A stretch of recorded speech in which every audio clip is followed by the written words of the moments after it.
எல்லோருக்கும் வணக்கம். World cup T20 2024 தான் நம்ம டெய்லி பார்த்துக்கிட்டு இருக்கோம். Daily 3 matches, 4 matches, 2 matches. So அந்த மாதிரி நம்ம டெய்லி ஒரு ஃபேண்டசி டீம் ப்ரெடிக்ஷன் இரவு 8 மணி மேட்ச் பார்த்துட்டு இருக்கோம். அதோட ஜிஎல் தான் வந்து நமக்கு 1.5 crores 1 crores வந்து கொடுக்குறாங்க. ஸோ அதோடைய ப்ரெடிக்ஷன் தான் நம்ம பார்க்குறோம். இப்போது அது அந்த மாதிரி அந்த வகையில் நம்ம இன்னைக்கு பார்க்க போகிற மேட்ச் வந்து கனடாவும் அயர்லாண்டுக்குமான ஒரு மேட்ச் தான் நம்ம பார்க்க போகிறோம். ஆல்ரெடி எல்லா குரூப்லேருந்தும் எல்லாருமே விளையாடிட்டாங்க. அதே மாதிரி பாகிஸ்தான், யூஎஸ்ஏ இந்த 2 டீமில் யூஎஸ்ஏ வின் பண்ணிட்டாங்க. ஸோ யூஎஸ்ஏ வேறு லெவலில் பெர்ஃபார்மன்ஸ் பண்ணிக்கிட்டே வராங்க. இன்கேஸ் யூஎஸ்ஏ வந்து அப்செட் பண்ணிட்டாங்கன்னா இந்தியாவை, ஸோ கண்டிப்பாக யூஎஸ்ஏ சூப்பர் 8க்கு போயிடும். இப்போவே சூப்பர் 8க்கு போகிறதுக்கான வாய்ப்புகள் ரொம்ப அதிகமாக இருக்குது. 2 மேட்ச் 2 வின். ஸோ அதுக்கப்புறம் இந்த குரூப் எல்லாமே விளையாடிட்டு இருக்காங்க. ஸ்ரீலங்கா, சவுத் ஆஃப்ரிக்கா மேட்ச் பார்த்துருக்கோம், ஆஸ்திரேலியா மேட்ச் பார்த்துருக்கோம். ஸோ டெய்லி ஒரு மேட்சஸ் ஒவ்வொன்று நடந்துகிட்ருக்கு. ஒவ்வொரு குரூப்லேருந்தும் டெய்லி மேட்சஸ் போயிட்டுருக்கு. எல்லா குரூப்பில் இருந்துமே டாப் 2 டீம்ஸ் வந்து சூப்பர் 8க்கு குவாலிஃபை ஆவாங்க. அந்த வகையில் நம்ம group A, group C, group D எல்லாமே விளையாடிட்டு இருக்காங்க. இப்போ டாப்பில் இருக்கிறதுன்னு பார்த்தீங்கன்னா இந்தியாவும் யூஎஸ்ஏவும் இப்போ டாப்பில் இருக்காங்க. பாகிஸ்தான் ஒரு மேட்ச் தோற்றுருக்காங்க. அடுத்த மேட்ச் நம்ம இந்தியா வர்சஸ் பாகிஸ்தான் இருக்குது. அதுக்கான ஃபேண்டசி டீம் ப்ரெடிக்ஷனும் பார்ப்போம். பட் டுடே வந்து நம்ம அயர்லாண்டுக்கும் கனடாவுக்கான ஒரு மேட்ச். அதுக்கு முன்னாடி இந்த கனடா வந்து ஒரு நல்ல டீம் தான் கனடா. ஏன்னா யூஎஸ்ஏவை அப்செட் பண்ணியிருக்காங்க நிறைய தடவை. கனடா யூஎஸ்ஏ நிறைய விளையாடி இருக்காங்க. அதில் யூஎஸ்ஏ கண்ட்ரியில் கனடா டீம் நிறையா விளையாடி இருப்பாங்க. ஸோ அந்த அனுபவம் வந்து கனடாவுக்கு இன்னைக்கு மேட்சுக்கு வந்து ரொம்ப கை கொடுக்கும். இப்போ குரூப் ஏட பாயிண்ட்ஸ் பாருங்க. யூஎஸ்ஏ 2 மேட்ச் 2 வின்னு பாசிட்டிவ் நோட்டில் இருக்காங்க, 0.626. நம்ம இந்தியா வந்து 12 ஓவரில் வின் பண்ணதால +3.065. அதுக்கு அப்படியே ஆப்போசிட்டாக அயர்லாண்டு இருக்காங்க, -3.065. இன்னைக்கு மேட்ச் வந்து கனடாவுக்கும் அயர்லாண்டுக்கும். So Canada -1.451. பாகிஸ்தான் 0-0 இருக்காங்க. ஸோ இவங்க 2 மேட்ச் வின் பண்ணிட்டாங்க. இன்னும் வந்து 2 மேட்ச் இருக்குது. அந்த 2 மேட்ச் யூஎஸ்ஏ வந்து வின் பண்ணிட்டாங்கன்னா, 2ல் 1 வின் பண்ணிட்டாங்கன்னா சூப்பர் 8க்கு குவாலிஃபை ஆகிடுவாங்க. ஸோ பாகிஸ்தான் ஒரு மேட்ச் தோற்றுருக்காங்க. ஸோ பாகிஸ்தானில் இந்தியா வின் பண்ணிட்டாங்கன்னா இங்கே 2 தோல்வி ஆகிடும் பாகிஸ்தானுக்கு. ஸோ அப்போ வந்து இவங்க உள்ளே போகிறதுக்கான வாய்ப்பு வந்து ரொம்ப மங்கிடும். ஏன்னா இந்தியாவும் யூஎஸ்ஏவும் சூப்பர் 8க்கு குவாலிஃபை ஆகிற மாதிரி ஆகிடும். ஸோ பாகிஸ்தான் வந்து இந்தியா மேட்ச் வந்து ரொம்ப டூ ஆர் டை மேட்ச் தான். பாகிஸ்தானை பொறுத்த வரைக்கும் இந்தியா கூட விளையாடுறதுல டூ ஆர் டை மேட்ச் தான். பாகிஸ்தான் வந்து கொஞ்சம் அவுட் ஆஃப் ஃபார்மில் தான் இருக்காங்க. யூஎஸ்ஏ செம்ம ஃபார்மில் இருக்காங்க. லாஸ்ட் மேட்ச் நீங்கள் பார்த்துருப்பீங்க, யூஎஸ்ஏ கனடாவில் கனடா டீம் வந்து ஒரு 195 டோட்டல் போட்டிருப்பாங்க. ஸோ நல்ல டீம் கனடா டீம் வந்து ஒரு நல்ல டீம்.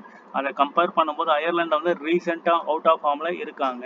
ஸோ அதையும் நீங்கள் வந்து மைண்ட் செட் பண்ணணும். ஸோ அயர்லாண்டு வந்து ரொம்ப வீக்காகவும் இருக்காங்க. இவங்க அயர்லாண்டை பொறுத்த வரைக்கும் எப்படி அப்படின்னா, ஸ்டார்டிங்லேருந்தே அதிரடி பேட்டிங் பண்ணுவாங்க. நம்ம ஐபிஎல்ல வந்து சன்ரைசர் ஹைதராபாத் பார்த்துருப்போம். அடித்தா 270 அந்த ரேஞ்சுக்கு போவாங்க, இல்லைனா 90 100க்கு ஆல் அவுட் ஆகிடுவாங்க. ஸோ அந்த கண்டிஷனில் தான் இவங்க இருக்காங்க. அந்த டேல இவங்களுக்கு மாட்டிச்சுன்னா உண்டு. ஆனால் நம்ம விளையாடுற கிரவுண்டு வந்து பார்த்தீங்கன்னா நேசர் கிரவுண்ட், நியூயார்க் கிரவுண்டு. அந்த கிரவுண்டு வந்து ஹை பவுன்ஸும் இருக்குது, லோ பவுன்ஸும் இருக்குது. ஸ்ரீலங்கா சவுத் ஆஃப்ரிக்கா ஆன மேட்ச்சில் ஸ்ரீலங்கா 77 ரன்னுக்கு ஆல் அவுட் ஆனாங்க. நம்ம இந்தியா கூட விளையாடும் போது 92க்கு ஆல் அவுட் ஆனாங்க. 50 ரன்னுக்கு 8 பேர் out. At the same time வந்து ஒரு last 2 batsman 10th and 11th batsman ஒரு 40 ரன் அடிச்சு 90+ வந்தாங்க. பட் அந்த இது கனடாவில் பார்க்கும் பொழுது அயர்லாண்டு ஃபஸ்ட்டு பேட்டிங்னா ரொம்ப ரொம்ப ரொம்ப கம்மியாக இருப்பாங்க. இது 80% இதுதான் ஒர்க் அவுட் ஆகும். ஏன்னா இந்த பிச்சு கண்டிஷன் அந்த மாதிரி இருக்குது. ஒருவேளை பேட்டிங் ட்ராக்காக இருந்ததுன்னா அயர்லாண்டை வந்து நல்லா பெர்ஃபார்ம் பண்ணுறதுக்கான வாய்ப்புகள் இருக்கும். 150, 180, 200 அந்த ரேஞ்சுக்கு போகலாம். பட் பிச்சு வந்து இடகுடமான பிச்சுனதுனால கனடாவுடைய கை ஓங்கி நிற்கும் மாதிரி இப்போ கரண்ட் ஃபார்ம், ரீசெண்ட் ஃபார்ம் எல்லாமே இருக்குது. நெக்ஸ்ட் நம்ம பார்க்க போகிறது மேட்ச் நம்பர் 13, ஃப்ரைடே 7ஆம் தேதி இரவு 8 மணிக்கு இந்த match. NASA county international cricket stadium நியூயார்க்கில் இந்த கிரவுண்டு இருக்குது. இதை வந்து ஸ்டார் ஸ்போர்ட்ஸ் தமிழில் நம்ம நேரடியாக பார்க்கலாம். இதுதான் நம்ம பிச் ரிப்போர்ட் ஆல்ரெடி பார்த்துருப்போம். ஆடுகளங்கள் மெதுவாக உள்ளன. மெதுவானா பேட்டுக்கு பால் வரவே வராது. மேலும் அவுட்ஃபீல்டு வேகமாக இருக்கும். இது பந்து வீச்சாளருக்கு ஒரு சிறந்த மேற்பரப்பாக இருக்கும். கம்ப்ளீட்டாக இது வந்து போலிங் ட்ராக்காக இருக்கும். ஸோ ரோஹித் சர்மா ஆடும் பொழுதே அவர் கையில் அடிப்பட்டு ரிட்டையர்ட் ஆகிட்டு போயிட்டார். ஏன்னா பால் அந்த மாதிரி போலருக்கு நல்லா சப்போர்ட் பண்ணக்கூடிய ஒரு பாலாக இருக்குது. ஸோ கனடா இங்கே நிறையா விளையாடினதுனால இந்த அட்மாஸ்பியரில் நிறையா விளையாடி இருக்காங்க. ஸோ யூஎஸ்ஏக்கும் நல்ல டஃப் கொடுத்துருக்காங்க. அப்படி இருக்கும்போது அயர்லாண்டுக்கு டஃப் கொடுக்க முடியுமா அப்படிங்கிறது கொஞ்சம் டவுட்டு தான். ஏன்னா யூஎஸ்ஏ பாகிஸ்தானை வின் பண்ணியிருக்காங்க. அந்த யூஎஸ்ஏ கனடா கூட விளையாடும், கனடாவும் டஃப் கொடுத்துருக்காங்க. அதையும் வந்து நம்ம மைண்ட் செட் பண்ணி பார்க்கணும். ஃபுல்லாகவே பால் வந்து ஸ்விங் ஆகும், இன் ஸ்விங் அவுட் ஸ்விங் அந்த மாதிரி ரேஞ்சில் தான் பால் போகும்.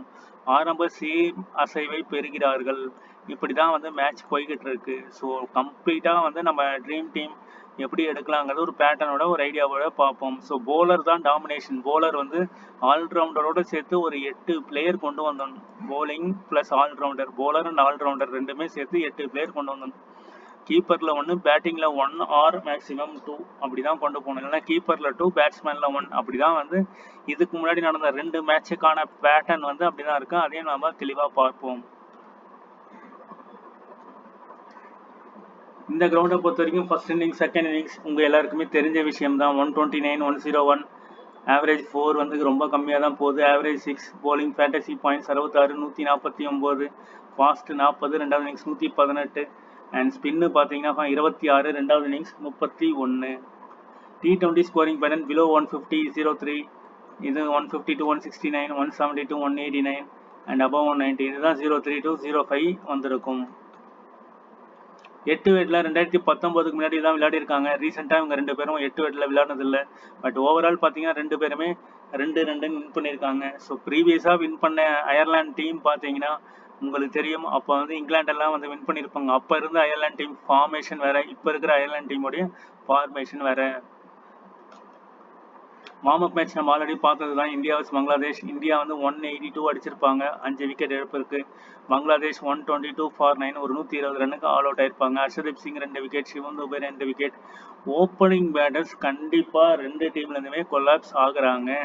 நம்ம இந்தியா மேட்ச்னு நீங்கள் பார்த்தீங்கன்னா விராட் கோலி 4 ரன்ல அவுட் ஆயிருப்பாரு, ஓப்பனிங் இறங்கியிருப்பாரு. இந்த டீமில் பார்த்தீங்கன்னா சஞ்சு சாம்சன் ஓப்பனிங்கில் எல்பிடபிள்யூவில் அவுட் ஆயிருப்பாரு. ஸோ இந்தியா டீம்லேயே ஓப்பனிங் கொலாப்ஸ் ஆகும் பொழுது எல்லா டீமுமே யார் ஃபஸ்ட்டு பேட் பண்ணாலும் ஓப்பனிங் கம்பல்சரி கொலாப்ஸ் ஆகுறாங்க. அதான் மைண்டில் வச்சுக்கணும். அதை வச்சு தான் நம்ம டீம்ஸ் வந்து கிரியேட் பண்ணணும். ஜூன் 3ஆம் தேதி நடந்த மாதிரி Sri Lanka south Africa 77 for 1, 80 for 4. Kusal Mendis 19 run, Quinton de Kock 20 run. Fast தான் ரொம்ப டாமினேட் பண்ணியிருக்கு. 7 விக்கெட், 2 விக்கெட், டோட்டலாக 9, 4 விக்கெட். இல்லை நார்ஜியா 4 விக்கெட் எடுத்திருப்பாரு. இதில் பார்த்தீங்கன்னா ஹர்திக் பாண்டியா 3 விக்கெட் எடுத்திருப்பாரு.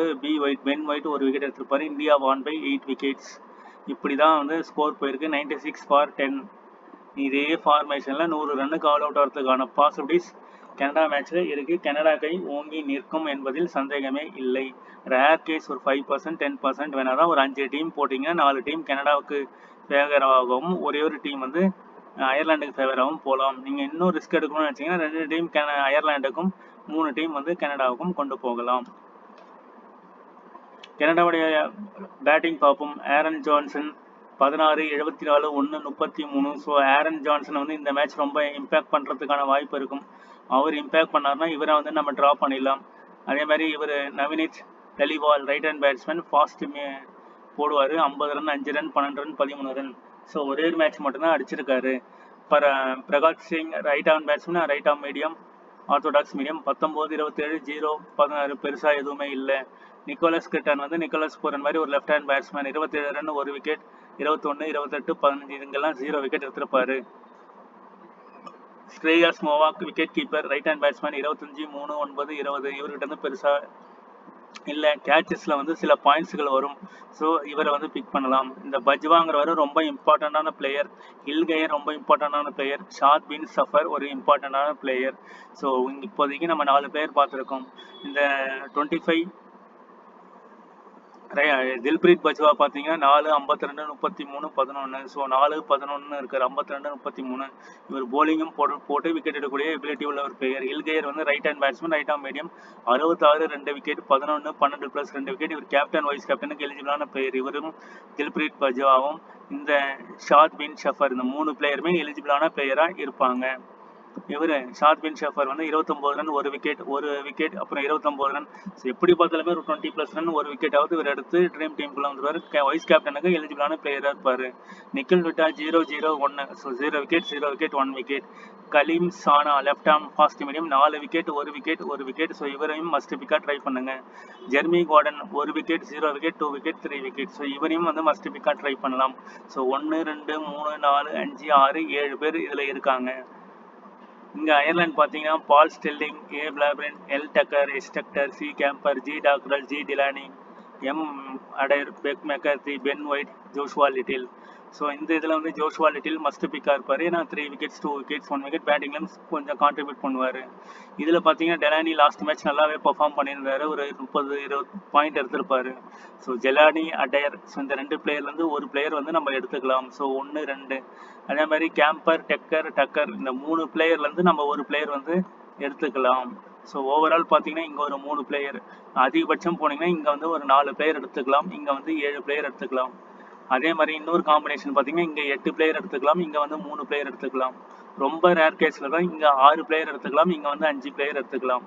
இப்படி இந்த காம்பினேஷன்ஸில் தான் நம்ம டீம் கொண்டு போகணும். மேக்ஸிமம் காம்பினேஷன் வந்து 7:4 அந்த காம்பினேஷன்லேயே நம்ம கொண்டு போகலாம். கே சானா, ஜே கார்டன் இவங்க வந்து பவர் பிளேயில் போடக்கூடிய பிளேயர்ஸ் கனடா. டெத் ஓவர் பார்த்தீங்கன்னா கே சானா, டி எல்கேயர். ஸோ அதனால தான் எல்கேயர் வந்து மோஸ்ட் இம்பார்ட்டன்ட் பிக்காக இருப்பார். ஸோ இந்த இடத்துல வந்து நம்ம கனடான்னு நம்ம வந்து மாற்றிக்கலாம். கனடா.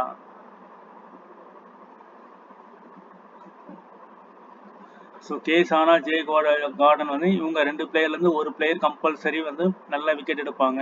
அதே மாதிரி எல்கேயர் வந்து கண்டிப்பாக விக்கெட் எடுக்கிறதுக்கான பாசிபிலிட்டிஸ் இருக்கும். பவர் பிளே பார்த்தீங்கன்னா அயர்லாண்டை பொறுத்த வரைக்கும் Joshua Little, Mark Adair and Ben White, and death overs Little and M Adair, Mark Adair. So இந்த 2 பிளேயர் வந்து death over and power plays ரெண்டுமே போடுவாங்க. இந்த சவுத் ஆஃப்ரிக்கா மேட்ச் பார்ப்போம். இந்த சவுத் ஆஃப்ரிக்கா மேட்ச்சில் ஓப்பனிங் நிசாங்கா கொலாப்ஸ், இதை வந்து மைண்டில் வச்சுக்கோங்க. அதே மாதிரி ஆண்ட்ரிக் நார்ஜியா 4 விக்கெட்டு, அதே மாதிரி ரபாடா 2 விக்கெட், இங்கேயே 6 விக்கெட் உங்களுக்கு கவர் ஆயிடுச்சு. ஸ்பின்னு வந்து ஒரு 2 விக்கெட்டு, பாட்மேன் 1 விக்கெட்டு. ஸோ எப்படி பார்த்தாலும் 1, 2, 3, 4 4 பிளேயர் வந்து இங்கேயே போலிங்கில் வந்துட்டாங்க.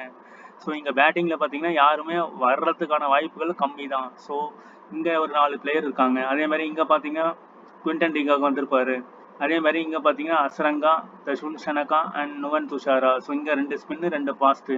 ஸோ அங்கே வந்து ஒரு 4 பிளேயர், 5, 6, 7 பிளேயர் வந்திருப்பாங்க. இங்கே ஒரு 8 பிளேயர் வந்திருப்பாங்க. டிஃபால்ட்டாக வேறு யாரெல்லாம் கேச்சிங் பொசிஷனில் இருக்காங்களோ கமிண்டு மெண்டிஸ், கே மெண்டிஸ் இவர் வந்திருப்பாரு. ஏன்னா கேச்சிங் பொசிஷனில் இருக்கிறதுனால இவர் வந்திருப்பாரு. ஸோ இப்படி தான் ட்ரீம் டீம் வந்திருக்கோம். நம்ம ட்ரீம் டீமுடைய பேட்டர்ன் பார்ப்போம். அதே மாதிரி இங்கே பாருங்கள் ஓப்பனிங் 2 பேருமே கொலாப்ஸ் ஆயிருக்காங்க. ஸோ மினிமம் ஒருத்தர் கொலாப்ஸ் ஆகிறாங்கன்றது தான் மெயின் திங். ஸோ இங்கே 2 பேருமே கொலாப்ஸ் ஆயிருக்காங்க. அதுதான் நம்ம பார்க்க வேண்டியது இருக்குது. ஜி டிலானி 26 ரன் எடுத்திருக்காரு. ஸோ டாக்ரல் 5 பால் 3. ஸோ இந்த மேட்ச் வந்து கார்டிஸ் கேம்பரை வந்து ட்ரை பண்ணி பாருங்கள். டக்கர் கேம்பரில் நீங்கள் வந்து கேம்பர் வந்து கண்டிப்பாக ட்ரை பண்ணலாம். Mark Adair and Joshua little பார்த்தீங்கன்னா 13 பால் 14 ரன் அடிச்சிருப்பாரு. ஸோ விக்கெட்ஸுமே நல்லா எடுக்கக்கூடிய ஒரு பிளேயர். ஜோஷுவா லிட்டில் ஒரு மெயின் பிளேயராக வச்சு ட்ரை பண்ணலாம். கார்டிஸ் கேம்பரையும் மெயின் பிளேயராக வச்சு ட்ரை பண்ணலாம். ஸோ ஓப்பனிங்கில் வந்து பிளாப்ரின் வேஸ்ட்டு, டக்கர் வச்சு நம்ம ட்ரை பண்ணுறதா பண்ணலாம். அதே மாதிரி டிலானி, டாக்ரல்லேருந்து ஒருத்தரை நம்ம ட்ரை பண்ணலாம். ஸோ இந்த மேட்ச் வந்து நான் Dockrell, Campher, Tucker and Joshua Little so இந்த மாதிரி ட்ரை பண்ணலாம். ஸோ இங்கே டக்கருக்கு பதில் வேணும்னா மார்க் அடையரை வச்சு நீங்கள் மாற்றி ட்ரை பண்ணலாம். டெத் ஓவர் போடக்கூடிய அதனால் கான்செப்ட் இருக்கிறதுனால. அதே மாதிரி இங்கேயும் பாருங்கள் ஓப்பனிங்லேருந்து ஒருத்தர் அவுட் ஆகிட்டார். விராட் கோலி அவுட், 5 பால் 1 ரன். ஸோ அந்த மாதிரி தான் பால் வந்து வருது. ஸோ கரெக்டாக வந்து பொசிஷன் வருது. இங்கே வந்து Benjamin White 1 wicket, Mark Adair 1 wicket. So இவரை ட்ரை பண்ணலாம், இவரையும் நம்ம ட்ரை பண்ணி கொண்டு போகலாம், கேம்பரையும் நம்ம ட்ரை பண்ணி கொண்டு போகலாம். ஸோ அதுதான் உங்கள் 3 பிளேயர் வந்து இதில் வந்து நம்ம கொண்டு போகலாம், போலிங் காம்பினேஷன்ஸோட கொண்டு போகலாம்.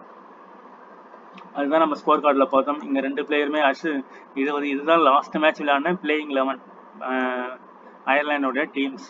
ஸோ இதை பேஸ் பண்ணி நீங்கள் இது பண்ணலாம். நெக்ஸ்ட்டு பார்த்தீங்கன்னா அவங்களுடைய போலிங் டிபார்ட்மெண்ட். இந்த போலிங் டிபார்ட்மெண்ட்டை இதுதான் லாஸ்ட் வந்து யூஸ் பண்ண 5 போலரோட அயர்லாண்ட் டீம் போகிறாங்க. கனடா டீம் பார்த்தீங்கன்னா ஆரன் ஜான்சன், இந்த நவனித் தலிவால், பர்காட் சிங், நிக்கோலஸ் கிட்டன், மூவா பலோ. ஸோ இந்த தில்பிரீத் பஜ்வா இந்த 2 பிளேயர் வந்து இந்த மேட்ச் வந்து பெர்ஃபார்ம் பண்ணுறதுக்கான நல்ல பாசிபிலிட்டிஸ் இருக்கும். அதே மாதிரி இந்த 2 பிளேயர்லேருந்து இந்த தில்வாலை தூக்கிட்டு ஆரன் ஜான்சனை நம்ம கொண்டு போகலாம். ஏன்னா ஓப்பனிங் கொலாப்ஸ் அந்த காம்பினேஷனில் கொண்டு போகலாம். பிரகாஷ் சிங்கும் வாய்ப்புகள் இருக்குது. கனடா டீம் மொத்தம் ஒரு 6 போலரோட போகிறாங்க. இவர் தான் captain Shadab bin Zafar. 4 over 42 run. But இந்த மேட்ச் விக்கெட் எடுக்கிறதுக்கான பாசிபிலிட்டிஸ் அதிகமாகவே இருக்கும். அதே மாதிரி நம்ம டெத் ஓவர்ஸ் போடக்கூடிய பிளேயர்ஸ் வந்து நம்ம மோஸ்ட்லி ஃபோக்கஸ் பண்ணி டீமை கொண்டு போகலாம். கேப்டன் பிக்கில் பார்த்தீங்கன்னா Joshua little, Dilan எல்கேர் and Shah பின் ஷஃபர் இந்த 3 பேர் தான் நான் இன்னைக்கு போடுற டீமில் இந்த 3 பேர் வச்சு கொண்டு போகிறேன். நெக்ஸ்ட்டு பார்த்தீங்கன்னா நம்ம இதுக்கு முன்னாடி நம்ம ஜிஎல் பேட்டர்ன் பார்ப்போம். இந்த ஜிஎல் பேட்டர்ன் பாருங்கள். மொத்தம் எத்தனை bowler பாருங்களேன், 1 2 3 4 5 5 bowler இங்க இருக்காங்க. அதே மாதிரி இங்க 4 bowler இருக்காங்க. ஸோ அப்போ என்ன தெரியுதுன்னா மினிமம் 5, அதான் மேக்ஸிமம் 5 மினிமம் 4ங்கிற காம்பினேஷனில் போயிருக்காங்க. ஸோ நம்ம 5 bowler-ஓடயே போகலாம். ஆல்ரவுண்டர் எத்தனைன்னு பாருங்க, இங்க 2 பிளேயர் இருக்காங்க. அப்போ டோட்டலா எவ்வளவு வராங்க, 7 பிளேயர் வராங்க. இங்க ஆல்ரவுண்டர் எத்தனை பேர் வராங்க, 1 2 3 4 5 5 4 9 பிளேயர் இருக்காங்க. ஸோ ஆக மொத்தம் 9 பிளேயர் 7 பிளேயர், இந்த காம்பினேஷன்ஸ் தான் டீம் வந்து போயிட்டு இருக்கு. போலர் அண்ட் ஆல்ரவுண்டர் சேர்த்து மினிமம் 7 எடுக்கணும். போலிங்கும் ஆல்ரவுண்டர் இந்த எல்லாமே சேர்த்து மினிமம் 7, மேக்ஸிமம் 9. அதே மாதிரி கேப்டன் வைஸ் கேப்டன் யாருன்னு பார்த்தீங்கன்னா தெரியும். ஆண்ட்ரிக் நார்சியா ஒரு போலர், ரபாடா ஒரு போலர். இங்கே ஹர்திக் பாண்டியா போலிங்கில் தான் 3 விக்கெட் எடுத்து கேப்டனில் வந்திருப்பாரு. அதே மாதிரி பும்ராவும் போலிங்கில் தான் விக்கெட் எடுத்திருப்பாங்க. So captain vice captain compulsory போலிங்கில் தான் நம்ம போடணும். போலிங் ஆல்ரவுண்டர் 4 ஓவர் போடக்கூடிய ஆல்ரவுண்டராக இதுதான் நம்ம போடணும். இதுதான் ஜிஎல் பேட்டர்னாக நமக்கு வந்திருக்கு. ஸோ இதுதான் நீங்கள் வந்து மைண்ட் செட் பண்ணணும். அதே மாதிரி இங்கே டீம்ஸ் பாருங்களேன், 1 2 3 4 இங்கே என்ன ரேஷியோன்னு பார்த்தீங்கன்னா 7:4 அந்த ரேஷியோவில் தான் போயிருக்கு. இங்கே பார்த்தீங்கன்னா 1 2 3 4 5 6:5 அப்படின்னு வந்திருக்கு காம்பினேஷன்ஸ். ஸோ இன்னைக்கு விளையாடுற டீம் பார்த்தீங்கன்னா கனடாவும் அயர்லாண்டும். ஸோ இதே 7:4 கொண்டு போகலாம், இல்லைனா 8:3 கொண்டு போகலாம். ஸோ இந்த காம்பினேஷன்ஸில் கொண்டு போனீங்கன்னா உங்களுக்கு வந்து நல்ல ஒரு ஃபேண்டசி டீம் பாயிண்ட்ஸ் கிடைக்கிறதுக்கான பாசிபிலிட்டிஸ் இருக்கும். என்னோட டீம் பார்த்தீங்கன்னா நான் போட்டிருக்கிற டீம் 7:4 தான் போயிருக்கேன். ஸோ 1 2 3 4 ஸோ இந்த காம்பினேஷன்ஸும் Curtis Campher, Mark Adair, McCarthy, Joshua Little, Ben White. இங்கே வந்து போலிங்லேருந்து 2 பிளேயர் தான், நாங்கள் பேட்ஸ்மேன்லேருந்து 2 பிளேயர் தான் கொண்டு போயிருக்கேன். இது வந்து நான் மை டீம் லெவலில் இந்த மாதிரி கொண்டு போயிருக்கேன். பட் வந்து என்னோட ட்ரீம் லெவலில் பார்த்தீங்கன்னா ஃபுல் அண்ட் ஃபுல் கனடா பிளேயரும் 4 பிளேயர் வந்து அயர்லாண்டு பிளேயரும் வச்சு கொண்டு போக போகிறேன். ஸோ இதுதான் என்னுடைய காம்பினேஷன்ஸாக இருக்கும். ஸோ நான் வந்து இந்த டெலிகிராம் சேனலில் என்னுடைய மொத்தம் இன்றைக்கி ஒரு 4 டீம்ஸ் போடுவேன். அந்த 4 டீம்ஸும் அப்படியே டெலிகிராம் சேனலில் நான் போஸ்ட் பண்ணுறேன். அது டாஸ் வந்ததுக்கப்புறம் அந்த டெலிகிராம் சேனல் நீங்கள் பார்த்து ஒரு டெமோ, அதுலேருந்து நீங்கள் ஒரு 2 பிளேயர் 3 பிளேயர் கம்பல்சரி சேஞ்ச் பண்ணுங்கள். நான் போடுற டீம் எல்லாமே ஜிஎல் அடிக்குமானா கண்டிப்பாக கிடையாது. 95% ஜிஎல் வராதானா போட்ட காசு வரும், அதை விட ஒரு அதிகமாக ஒரு 100 ரூபா 200 ரூபா வரும். பட் ஜிஎல் வின் பண்ணணும்னா நீங்கள் ஒரு டீம் செட் பண்ணுறீங்கன்னா அதுக்கு ஆப்போசிட்டாக 2வது டீம் கிரியேட் பண்ணுங்க. 3வது டீம் அப்படியே ஆப்போசிட்டாக பேட்ஸ்மேனை மட்டும் மாற்றுங்க. 4வது டீம் அப்படியே ஆப்போசிட்டாக போலிங்கை மட்டும் மாற்றுங்க. ஒரு 2 to 3 பேர் சேஞ்ச் பண்ணி நீங்களே உங்களுடைய ஓன் டீம் 5 டீம் போடுறீங்கன்னா ஃபர்ஸ்ட் டீமுக்கு அப்படியே ஆப்போசிட்டாக போலரை மட்டும் மாற்றுங்க. அப்படியே ஃபர்ஸ்ட் டீமை பேஸாக வச்சு 3rd டீமில் பேட்ஸ்மேனை மாற்றுங்க. அப்படியே ஃபர்ஸ்ட் டீம் பேஸாக வச்சு கீப்பரை மாற்றுங்க. ஸோ இந்த மாதிரி காம்பினேஷன்ஸ்லாம் மாற்றி டீமை கொண்டு போனீங்கன்னா உங்களுக்கு வந்து மிஸ் ஆகிற பிளேயர் ஒரு டீம் இல்லைன்னா ஒரு டீம் வந்து உங்களுக்கு கிளிக் ஆகும்போது நீங்கள் ஜிஎல் வின் பண்ணுறதுக்கான பாசிபிலிட்டிஸ் இருக்கும். நான் மோஸ்ட்லி 1 டீம் 2 டீம்ஸ் தான் போடுறது. ஸோ ரொம்ப ரிஸ்க் எடுத்து 5 டீம்ஸ் 10 டீம்ஸ் 20 டீம்ஸ்லாம் போடுறது. ஸோ அதெல்லாம் மைண்ட் செட் பண்ணி நீங்கள் 5 டீம் போடுறாங்கன்னா இந்த மாதிரி பேஸ் பண்ணி மாற்றி ட்ரை பண்ணுங்கள். ஸோ ட்ரை பண்ணிங்கன்னா கண்டிப்பாக கிராண்ட் லீக் ஜிஎல் நீங்கள் வின் பண்ணலாம். ஸோ தேங்க்யூ ஃபார் வாட்சிங். இந்தியா பாகிஸ்தான் மேட்ச் ரிவ்யூ நம்ம பார்க்கலாம் அடுத்தது. தேங்க்யூ.